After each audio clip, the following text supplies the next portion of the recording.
জাপানের একটা জনপদ থেকে রওনা দিয়ে তারা এইরকম ইসরায়েলের ঠিক নিকটবর্তী ঘেঁষে তারা সীমান্তবর্তী থেকে তারা রওনা দিয়ে পৃথিবীর জমিনে আবির্ভাব হবে।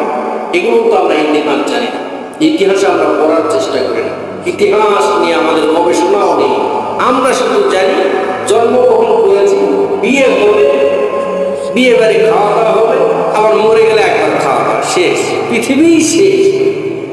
আপনি তো পৃথিবীর সর্বশেষ ধ্বংসটা কিভাবে হবে, কে আসতেছে, কে যাবে, কে ইনক্লুড হবে, কে সেখান থেকে আপনার হচ্ছে চলে যাবে পৃথিবীর থেকে, কে অ্যাড হবে, এগুলো জিনিস আমাদেরকে জানতে হবে।